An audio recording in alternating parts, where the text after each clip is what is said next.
We've lost some friends in the past year.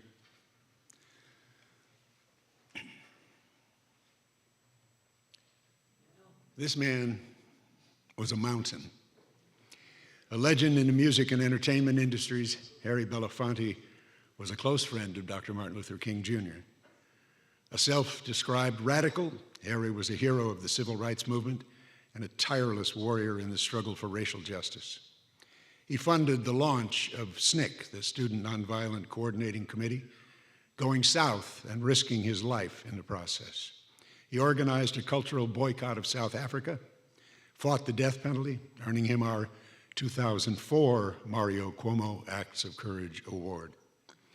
Those of you familiar with some of the egregious findings of our Supreme Court will understand that I introduced him as 6/5 of a human being. Harry was one of a kind, irreplaceable, a champion of human dignity, and a hero to much of the world. Another champion of human dignity, like Harry, Leo Frumkin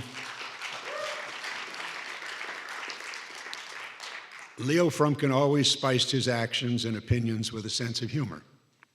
Leo's lifelong dedication to social justice began with an arrest at the age of 17 for leading a walkout of his high school in East Los Angeles to protest the fascist Gerald L.K. Smith. Leo liked to say that all his activism ended in him getting thrown out of things. His merchant marine papers were lifted for his opposition to war. He was fired as a disc jockey for refusing to cross a picket line at his radio station. And his union activism caused the FBI to try, and fortunately fail, to find a reason to arrest him. Leo generously supported countless civil liberties and social justice groups' actions and causes. He received our 2010 death penalty-focused Rose Elizabeth Byrd Commitment to Justice Award in 2010 for his lifelong commitment to justice, ethics, and progressive values. And he always had something funny to say.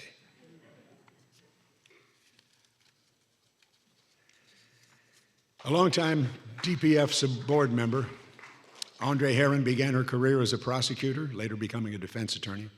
She was a senior staff attorney at the California Appellate Project in San Francisco and was a ferocious, capital D defender of the disadvantaged and the dispossessed, a constant, powerful enemy of racism, bigotry, and state killing. Her relationship with the criminal justice system was personal. Her older brother was murdered in 1994, giving her particular credibility when arguing against state killing, as she did before the California Commission on the Fair Administration of Justice.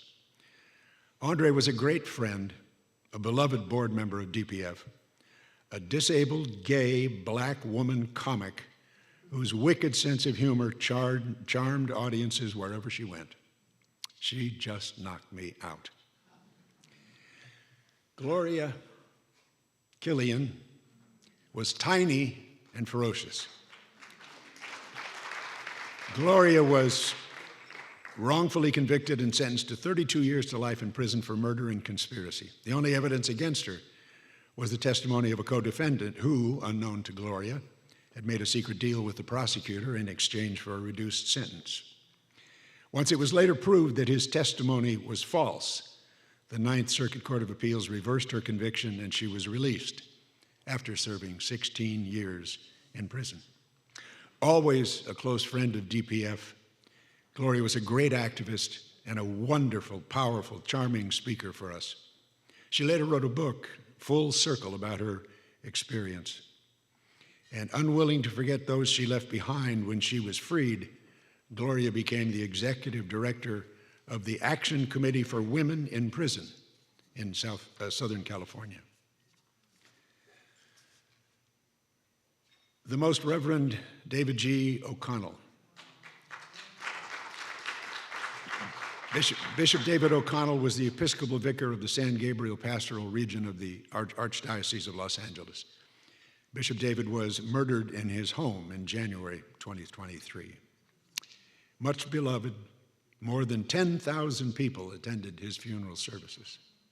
An immigrant from Ireland, Bishop Dave, as he was called, was fluent in Spanish and chose to work in South Central.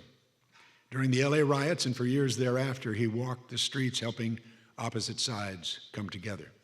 He was vocal in his opposition to the death penalty and supported both of our California initiatives. He was active with the United States Conference on Catholic Bishops and the Catholic Bishops' efforts for restorative justice. Peter Pringle was wrongly convicted and sentenced to death, one of the last people to be sentenced to death in Ireland before the country abolished capital punishment in 1990. Peter's sentence was commuted to 40 years, and he served almost 15 of those years before the Court of Criminal Appeals exonerated him in 1995.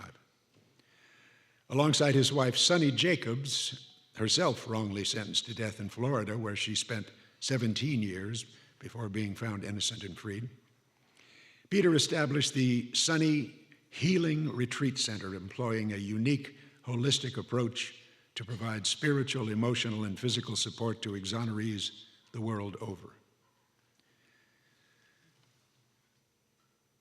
Donald Spoto was a dear and treasured friend, a prolific author of numerous books on famous people with whom he often developed lasting relationships. He was a lifelong, prodigious, and articulate opponent of capital punishment, as well as a fierce advocate for social justice and criminal justice issues. In addition to serving with us on the board of Death Penalty Focus, Donald also served on the boards of Human Rights Watch and the Youth Law Center. In 2000, DPF honored Donald for his selfless contributions and passionate dedication to ending the death penalty.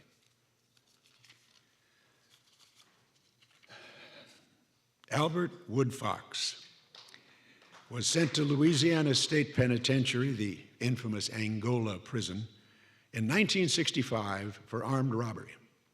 Inside Angola, he found the conditions and the treatment of the inmate population so repellent that he, along with Herman Wallace and Robert King, declared themselves members of the Black Panther Party. And they organized protests and strikes, saying the brutality, the racism, and the exploitation of the incarcerated must stop. Dubbed the Angola Three, they got so much support from the inmates they were singled out by the authorities for special treatment. Undeterred, they continued organizing, but when a guard was murdered, the prison authorities decided the Angola Three were responsible and sentenced them to solitary confinement. Unwilling to take responsibility for a crime they didn't commit, they continued the struggle from solitary for years, gaining support from inside and outside the prison. Robert King was freed in 2001 and continues the fight against solitary. Herman Wallace was freed in 2013 and died 2 days later from cancer with which he had been stricken. And Albert was finally freed on his 69th birthday in 2016 after spending almost 44 years in solitary confinement. He came to our dinner that year. He said, "I would not allow prison staff to define who I was and what I believed in."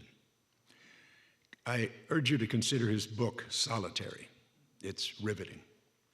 Albert continued to campaign against solitary until his death last year.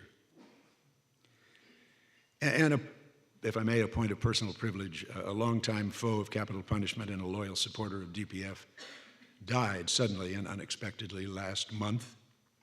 She was my dear friend and my former wife, Judy Farrell. She's honored tonight by the presence of our son, Michael Farrell, who left early with his son, our grandson, Kellen Alexander Farrell, her daughter-in-law, Peggy Farrell, their son, Kellen Alexander Farrell, who is celebrating his 13th birthday today, our daughter, Erin Farrell, Erin's partner, Mike Curtis, and their daughter, Addison Farrell Curtis, her sister-in-law, Kathleen Farrell, and her dear friend, Shelley Fabre Farrell. Thank you.